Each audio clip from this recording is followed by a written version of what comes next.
Fer, que no hablábamos con vos. ¿Cómo andas, amigo? Estamos, Lucas, todo en orden. Bien, bien. ¿Extrañás la humedad de Buenos Aires? No, para nada. Es de lo poco que no extraña. ¿Cómo viene el clima allí en Neuquén?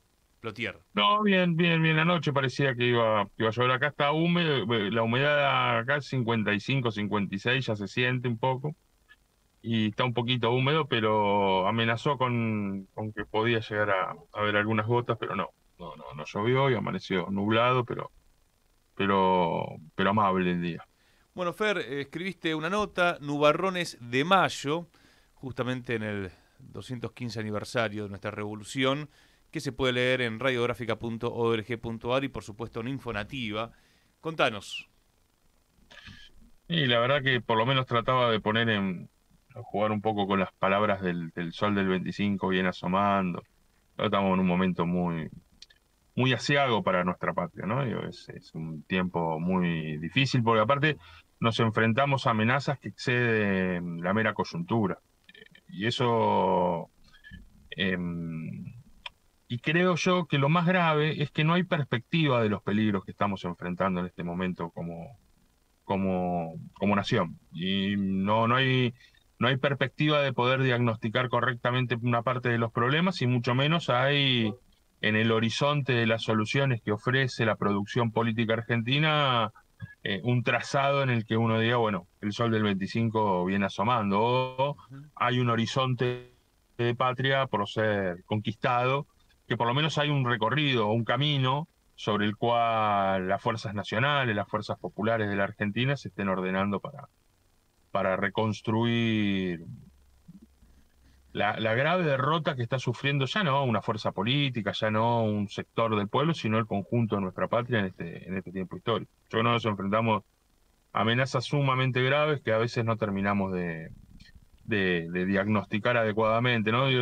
Siempre está en las urgencias y en estos tiempos de aceleración de la producción de información que nos ofrece eh, las apariencias de esta realidad de las redes sociales.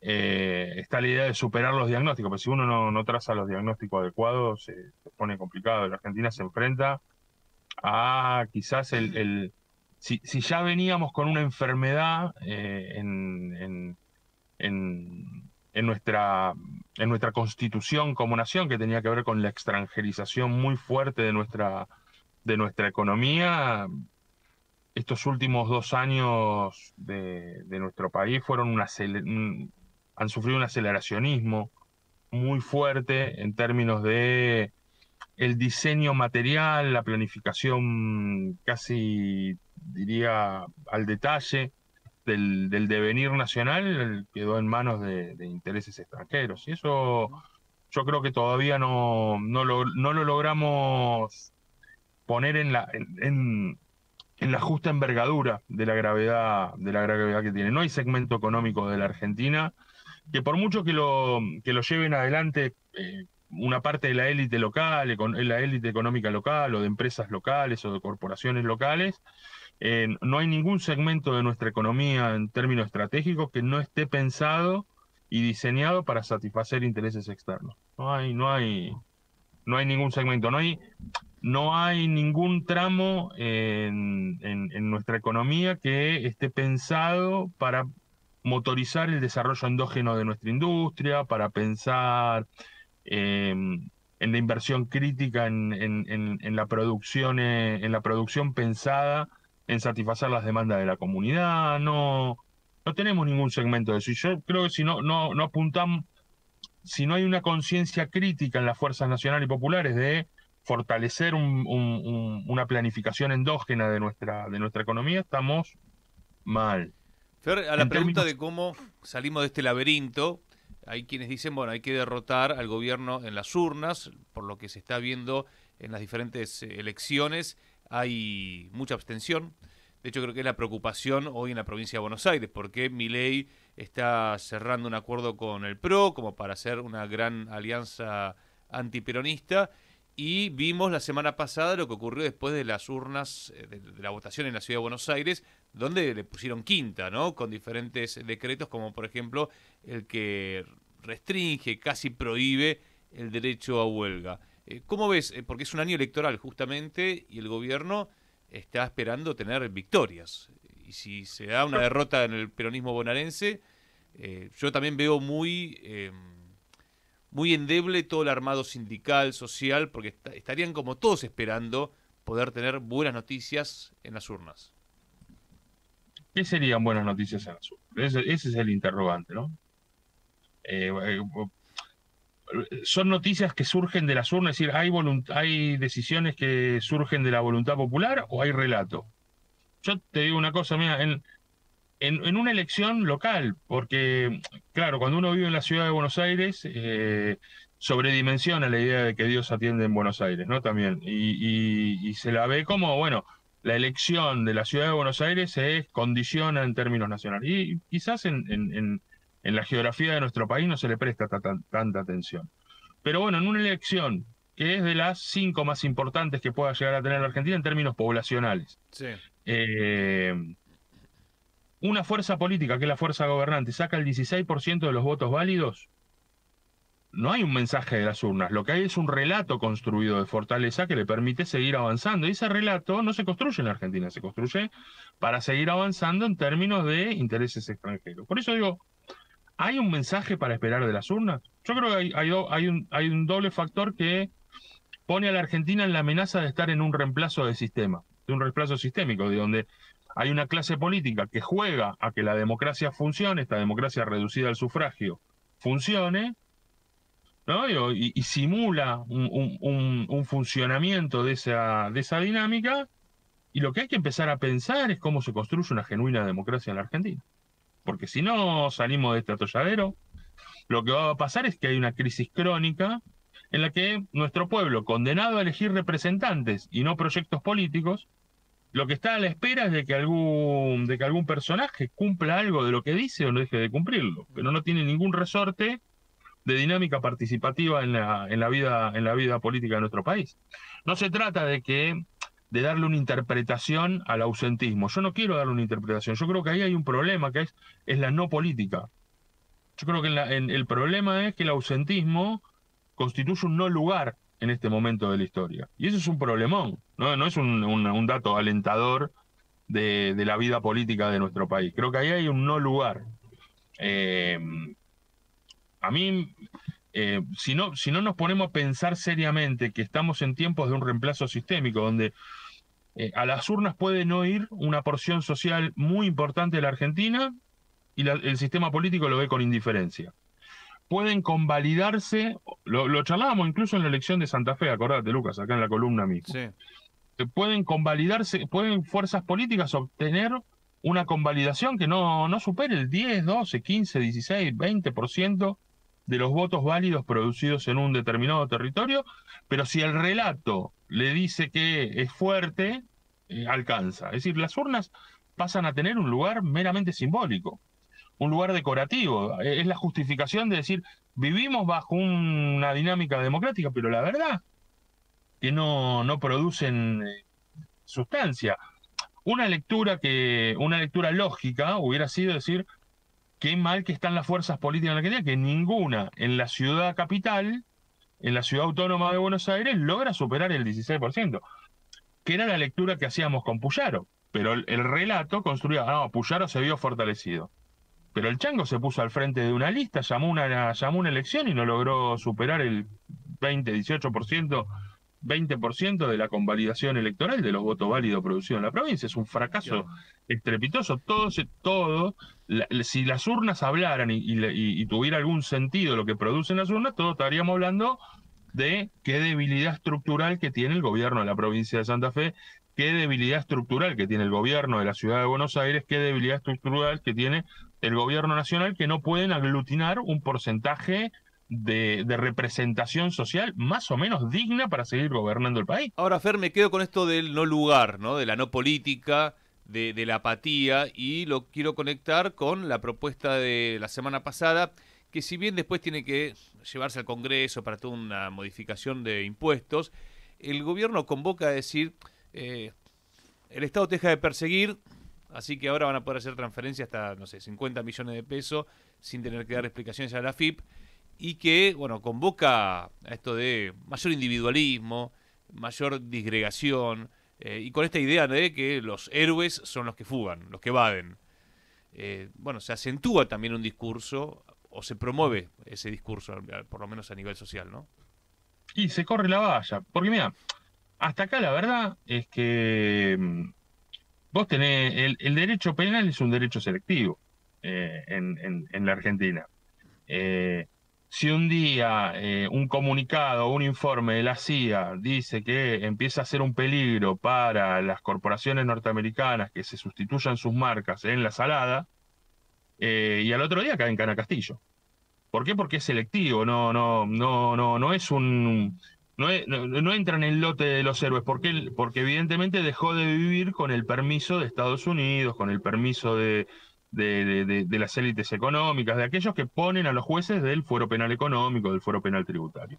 Perdón, repongamos Eh, porque no hemos trabajado tanto esa información. Es cierto, cayó Castillo de la Salada después de un comunicado de la CIA, directamente así. sí, claro. Es un informe de la CIA en el cual se señala como una amenaza para el entramado económico de empresas norteamericanas, la falsificación de marcas que se dan en los mercados ilegales, como lo señala así, y entre ellos señala la salada. Bueno, eh, ahí hay un elemento. Entonces, lo que se está dando con esta discusión es una batalla en los términos que la plantea el movimiento neurodivergente que gobierna en Argentina, que es la idea de la batalla cultural. Eh, Porque la verdad, seamos honestos, eh, yo me recuerdo un informe de Sergio Arelovich de hace un tiempito atrás, hace un larguito tiempo atrás, donde habían logrado explorar dentro de los balances de las empresas cerealeras, agroexportadoras y transnacionales de Argentina, por ejemplo Cargill, que tenían niveles de sobrefacturación de importaciones y subfacturación de exportaciones que le permitían exhibir que casi el 40% de sus exportaciones eran en negro. Eran producto del contrabando, podríamos decir. Ujú. Era un informe bastante contundente. Incluso lo recogió Infobae, lo recogieron medios del sistema político y económico. Yo nunca vi a ningún. Es más, después la gerenta tributaria de Cargill terminó como jefa del ARCA. Yo no vi, o de la FIP, digo, como se llamara en el momento. No, no he visto grandes persecuciones en la Argentina por lavado de activos a las grandes corporaciones que hacen de la fuga de capitales un deporte nacional en nuestro país. Entonces, la idea de en la Argentina se puede hacer lo que por permiso de Estados Unidos se determine es un factor mucho más fuerte que lo que diga un decreto o diga una ley. Creo que lo que está flotando atrás de buscar este narcoparaíso fiscal que transformara a la Argentina en eso, lo que en realidad tiene como efectividad conducente es dar esta discusión, ¿no? Dar esta nueva. Si fuera solo producto de la mente afiebrada de una persona con problemas mentales como el presidente, la verdad que no tendría ningún tipo de trascendencia el problema, porque esto es lo efímero de su mandato. Pero yo creo que a las estupideces que dice, hay atrás de eso un trasfondo de pretensiones de las élites económicas en Occidente. Hay una idea de las naciones viven con el permiso de nuestra prepotencia económica. Eh, Nosotros somos los dueños de la capacidad de planificación económica de lo que pase a este lado del mundo. Eh, Nosotros pagamos los impuestos que queremos y lo que no pagamos no hay nadie que nos pueda hacer responsable de absolutamente nada. Nosotros decimos cuánta plata permanece dentro de nuestra esfera de la riqueza y cuánto es nuestra pretensión como actores privados del mercado, lo que ponemos en torno a los beneficios sociales que se puedan construir. Nosotros queremos determinar cuánto se paga por el trabajo. Ujú. No queremos que haya sindicatos que nos digan qué Bueno, hacer. ahí va la reforma laboral, que es lo que dijo Minujín, el titular del AmCham, que es lo que se viene en la Argentina. Fer, pero como otro elemento, y ya para cerrar, de lo que fue Tierra del Fuego, me imagino que estuviste repasando las protestas. Recién hablábamos con Horacio Catena, que también nos hacía un balance y un debate que continúa. Lo que sí se vio en las calles de Tierra del Fuego es una identidad de pueblo trabajador, de nacionalismo, de defensa de la soberanía. Ahí creo que hay algunas pistas de futuro. Hay que ver cómo se representa, ¿no? Todo ese fervor patriótico que existe en Argentina. Sí, no, claro, Tierra del Fuego, para quienes la conocemos, se respira soberanía por una cuestión hasta geográfica, ¿no? No hay duda. Tierra del Fuego, Ushuaia es la capital de Malvinas y así se vive.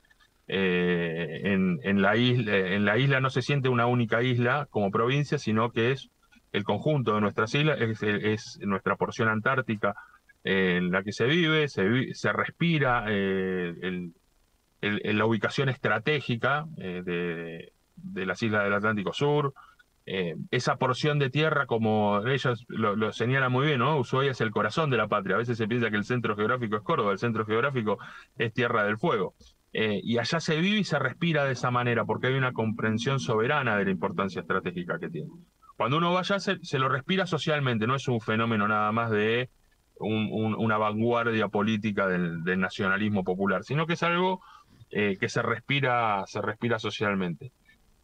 Ahora, yo quiero tomar dos elementos que a mí me siguen generando preocupación. La primera es conseguir o conquistar que no haya despidos hasta fin de año, no saca de Tierra del Fuego la amenaza soberana que está latente Es lo que nos decía con el Catena. hackeo. Claro. Y la segunda es que hay una advertencia que la podemos ver muy, muy nítidamente, porque en Tierra del Fuego se enfrenta a una amenaza sobre su desertificación, sobre su despoblación. Ahora, hay otras provincias que sufren, el conjunto de las provincias argentinas está sufriendo amenazas de idéntico calibre que muchas veces quedan solapadas en la idea o en la búsqueda de los gobernadores de que esas crisis queden postergadas para que no terminen rebotando en sus propios intereses particulares. Ahora, no hay provincia que no esté financiando infraestructura crítica de la infraestructura básica, no crítica, infraestructura básica, ¿no? De desarrollo con deuda externa.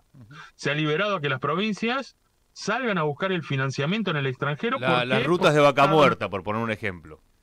No, pero todas. Estamos hablando de caminos acá, ¿eh? Vaca Muerta, si querés, un día hacemos una parte, pero Santiago del Estero para construir caminos tiene que salir a endeudarse afuera. Sí. El otro día Puyaro, para construir un puente, salió a buscar financiamiento en dólares en el extranjero. Yo te digo, es un problema porque se está financiando infraestructura básica que debiera haber sido resuelta por el Estado Nacional y con las transferencias coparticipables, y se está financiando con deuda externa, endeudando a las futuras generaciones. Yo creo que las provincias, que aparte las que son dueñas de riqueza estratégica, están en manos extranjeras. Y cada vez más leyes como el RIGI que le impiden a las provincias poder discutir la porción de rentabilidad de la propia riqueza. Yo creo que la Argentina se está enfrentando a amenazas muy, muy serias en términos de la constitución de la idea del Estado-Nación, y no, por momentos, quedan solapadas en los intereses coyunturales de una clase política. Y me parece que el debate pasa por otro lado. La discusión hoy pasa por... Hay que construir una discusión de emergencia para enfrentar el saqueo, y además un programa de salvación nacional que sea capaz de aglutinar los intereses nacional y popular en la Argentina. Fer, querido, un fuerte abrazo. Nos reencontramos el próximo lunes. Nos vemos el lunes que viene. Saludos a toda la compañerada. Abrazo gigante. Pasaba Fernando Gómez. Lo pueden leer en